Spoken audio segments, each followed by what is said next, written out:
Então, o assunto de hoje que nós vamos falar é a respeito da autoestima, né? A autoestima renovada. Como que a gente pode se conectar com a nossa autoestima, né? E como, antes da gente se conectar com o nosso auto-amor, como que a gente pode identificar que a nossa autoestima pode estar adoecida? É importante a gente compreender que eu sempre falo isso, gente, tão importante quanto a gente saber o que vai nos mover para frente é a gente entender o que está nos paralisando nesse momento, para que a gente possa olhar com amor para isso e proporcionar todas as curas necessárias. A gente precisa se conhecer para que a gente possa identificar, né? Um exemplo disso é que a gente não vai no médico e simplesmente fala, doutor, eu estou doente, estou me sentindo mal. Ele precisa entender quais são os sintomas, o que a gente está sentindo, para que possa atuar na cura. E quando a gente fala de questões emocionais, é da mesma forma, tá? Então, como que a gente consegue identificar que a nossa autoestima ela está adoecida? Hoje em dia se tem um conceito muito superficial do que é autoestima. As pessoas normalmente associam a autoestima à aparência, ao cuidado com a aparência. Então a gente vê uma pessoa que constantemente está arrumada, tá ali maquiada e a gente automaticamente entende que aquela pessoa tem uma autoestima elevada, né? E nem sempre acontece isso. Nós temos aí pessoas que muitas vezes são lindíssimas, né? Têm um extremo cuidado com a aparência, mas que têm uma autoestima muito adoecida, né? Então é muito importante que a gente entenda, assim como eu coloquei no post falando sobre a live, não se trata do quanto você está arrumada por fora, da forma como você se apresenta para o mundo, né? O nosso mundo interior cria nosso mundo exterior. Então é muito importante que a gente passe a olhar para o nosso mundo interior e a arrumar essa casa daqui de dentro do nosso coração, para que aí sim a gente consiga se alicerçar, se estruturar emocionalmente para atingir os nossos objetivos e viver uma vida plena. Então, qual que é o primeiro termômetro que a gente precisa observar se a nossa autoestima está adoecida? As nossas emoções.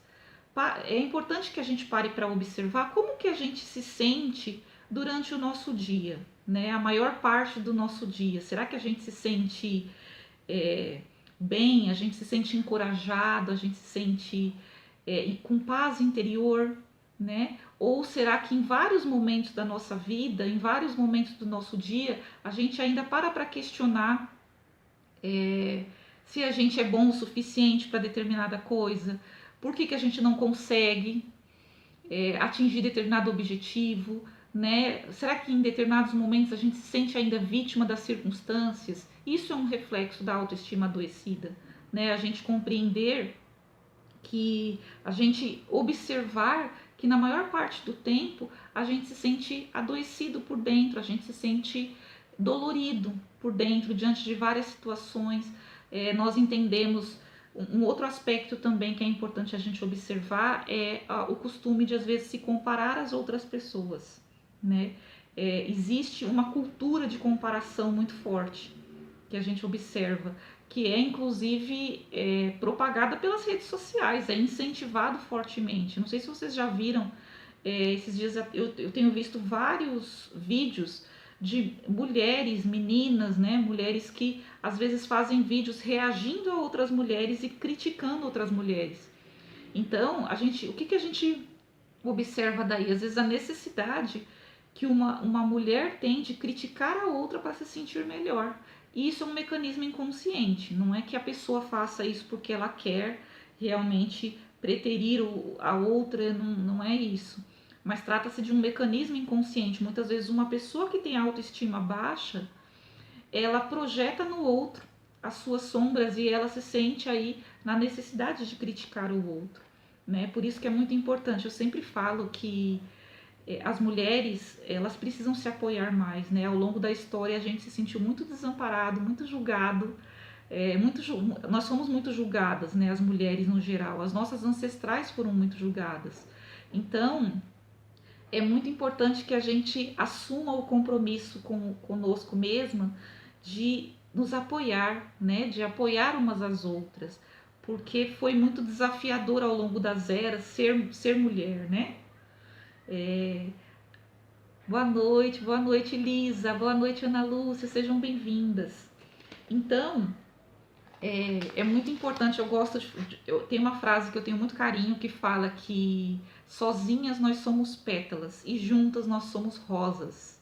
Então, fica aí o recado para que as mulheres possam se apoiar mais, porque à medida que a gente se apoia mais, esse feminino em nós é fortalecido cada vez mais. Né? Uma outra questão, gente, eu até fiz um post há pouco tempo falando sobre a relação da autoestima com as experiências que nós vivenciamos quando estávamos no ventre da nossa mãe, quando estávamos aí durante o período gestacional. Porque as experiências que as nossas mães vivenciaram, elas foram sentidas por nós enquanto nós estávamos no ventre materno, né? Então, se a nossa mãe ela recebeu a notícia da gestação com medo, com apreensão, isso pode trazer no nosso inconsciente a informação de que nós não fomos desejadas, né? E o nosso inconsciente acaba interpretando isso como uma rejeição, né? Então é muito importante, a gente vai fazer uma vivência aqui nessa live bem bacana, tá? Que vai também promover uma correção nesse contexto, tá? Mas é muito importante que que a gente se abra e compreenda que quando eu trago, gente, alguma situação envolvendo o nosso sistema familiar, algumas crenças que são herdadas, é muito importante a gente ter um olhar com amor, né, para os nossos pais, para todo o nosso sistema familiar, compreendendo que eles fizeram o melhor por nós. E o que eles não puderam nos dar, nós temos que passar a nos dar, né? O que eles deram tudo o que eles tinham e o que eles não puderam é porque eles também não tiveram. É importante a gente ter esse olhar de amor. E agora olhar para o nosso processo de cura, porque quando a gente cura a nós mesmos, e até na terapia que eu trabalho, que é o Theta Healing, a gente fala bastante sobre isso. Quando é realizada uma cura, né, uma limpeza de crenças, de memórias de dor, quando uma pessoa ela passa por um processo terapêutico como o Theta Healing, essa cura ela é promovida em 7 gerações atrás e 7 gerações à frente, né? Então, é todo um feminino que é curado, né? Que participa dessa cura. Uma outra questão que é importante também a gente falar a respeito da autoestima é quando muitos de nós não fomos muito encorajadas, né, na nossa primeira infância. E grande parte das memórias, das crenças que nós tivemos, elas foram formatadas no primeiro setênio da nossa vida. O que é o primeiro setênio? É o período do 0 aos 7 anos, que é o que a gente chama de primeira infância. Né? Na primeira infância, o nosso subconsciente ele é altamente moldável. O que isso quer dizer? Que todas as experiências é como se a gente fosse uma esponjinha, né? Todas as experiências ao nosso redor, as experiências que as nossas mães vivenciaram, as experiências que o nosso pai vivencia também enquanto a gente está ali na barriga da nossa mãe, é transmitido para nós através do campo morfogenético, através do DNA de fato, né? E o campo morfogenético é esse campo de informação que nós temos ao redor do nosso DNA, que nós temos dentro do nosso DNA. Carol, seja bem-vinda.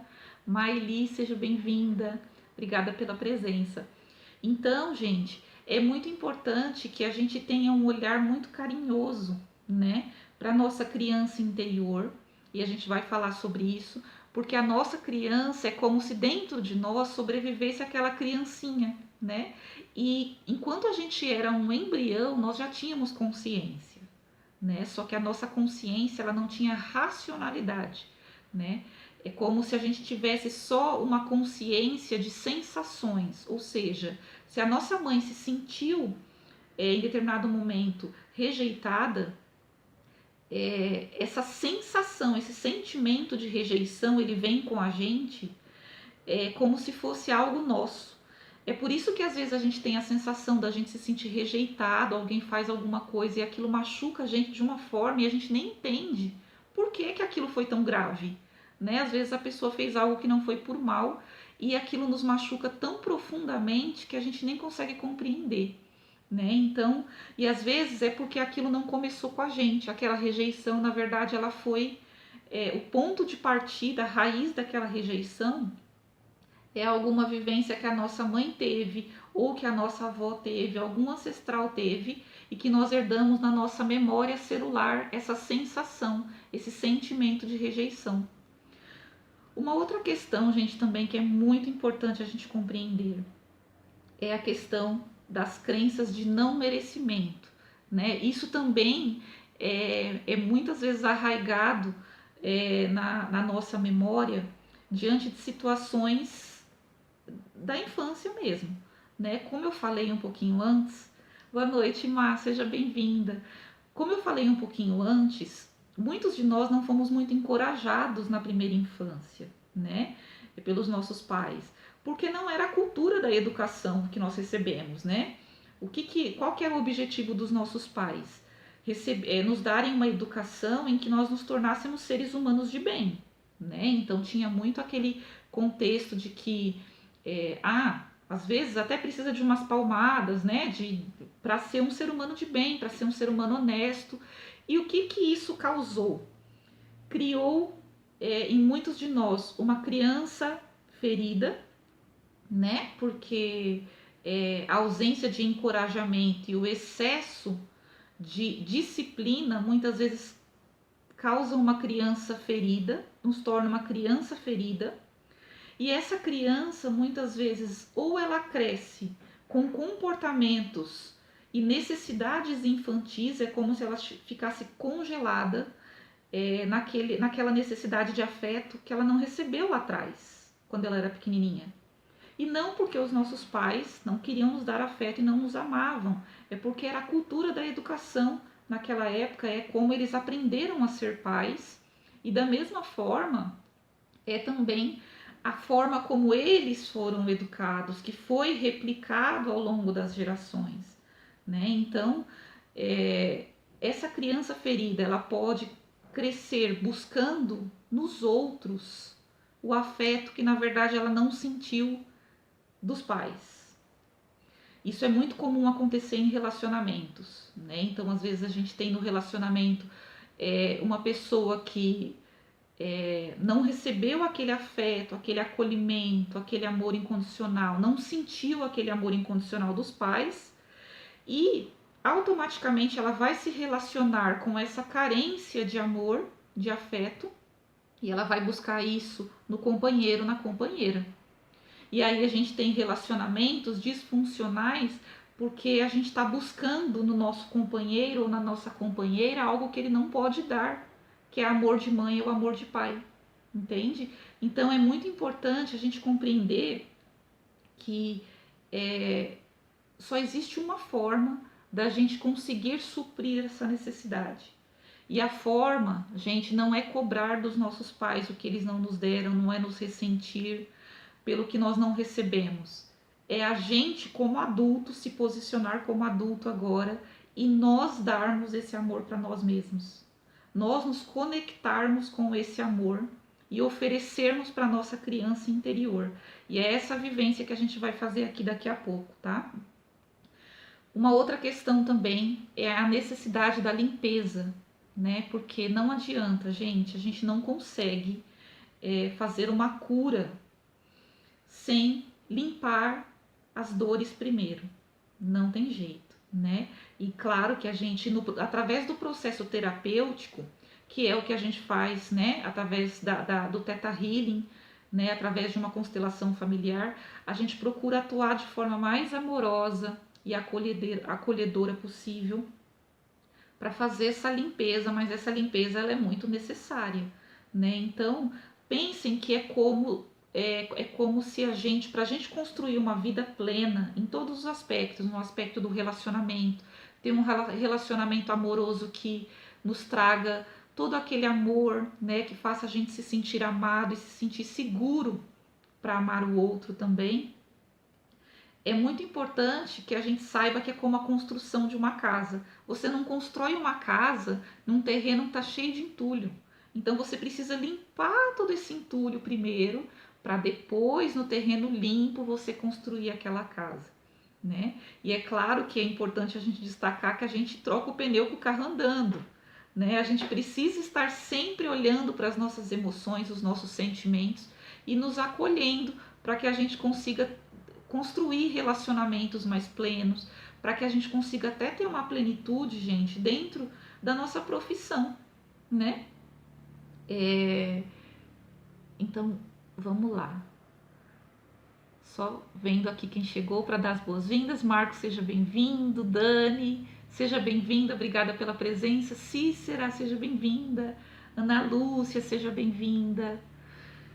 Ana Lúcia, somente para Gabi, seja bem-vinda. Obrigada pela presença. Somente tirando uma dúvida da Ana Lúcia, ela está questionando a respeito do divórcio energético. O divórcio energético é uma ferramenta que a gente usa no Theta Healing, né, no processo da terapia de Theta Healing, quando a gente observa que, na verdade, quando a gente constata que existe um casamento energético, ou seja, alguma ligação, alguma relação que a gente tem com alguém que não é mais positiva, que é uma relação tóxica. E através da sessão de Theta Healing, é como se a gente fizesse um divórcio energético, a gente desconecta a energia daquela pessoa da nossa energia, tá? Em outra live eu posso trazer isso com mais detalhes, tá? Mas voltando aqui para o nosso assunto, para a gente fazer a limpeza desse terreno, gente, das nossas emoções, é muito importante a gente começar pela liberação dos R's.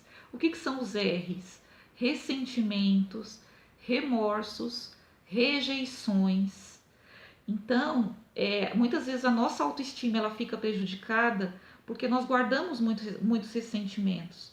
Então, faltou a conexão com aquele afeto, com aquele amor incondicional aí na primeira infância, mas também a gente começa a guardar ressentimentos, né?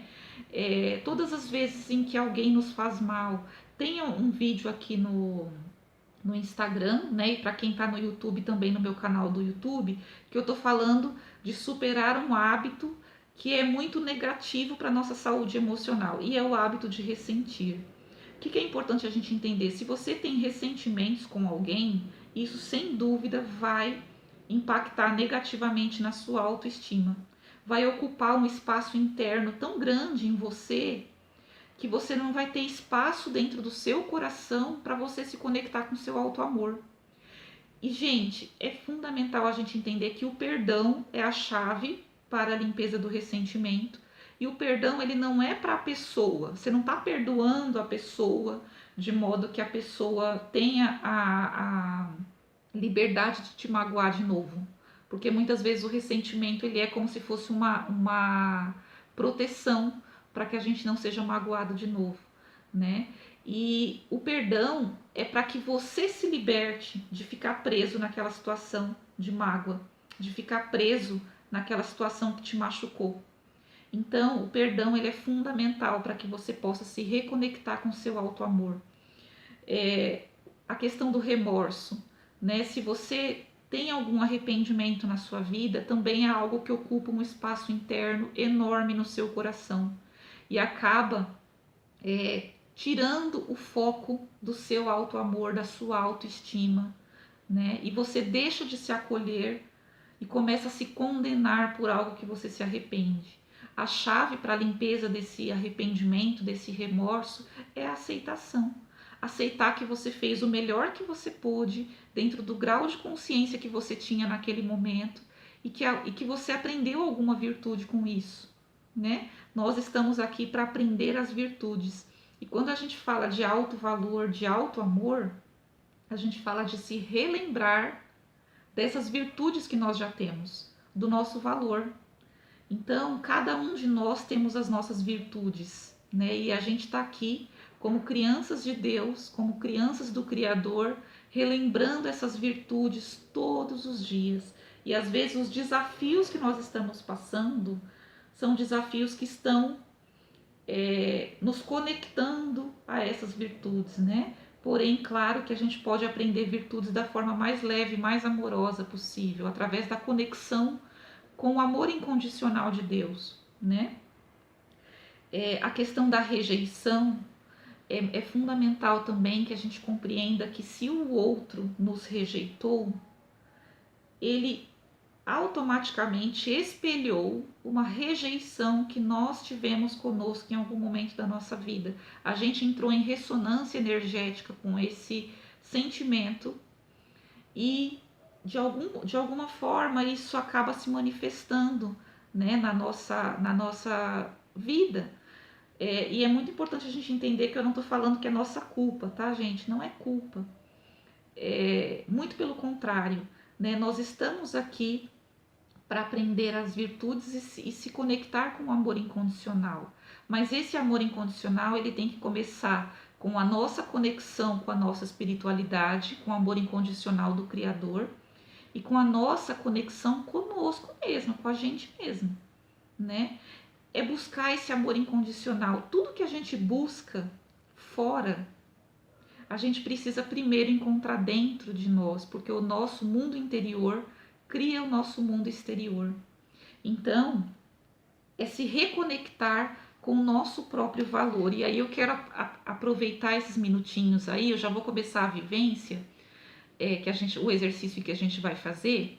E eu quero que vocês escrevam aqui nos comentários e a gente já vai se conectar com as nossas virtudes, né? Se conectar com o nosso próprio valor. Eu quero que vocês escrevam aqui nos comentários para mim qual a maior virtude que vocês enxergam em vocês mesmos. Escreve para mim. Quem que vai participar comigo? Vamos lá. Qual a sua maior virtude que você entende que você reconhece o seu valor por essa característica positiva que você tem? Conta aqui para mim nos comentários, por favor.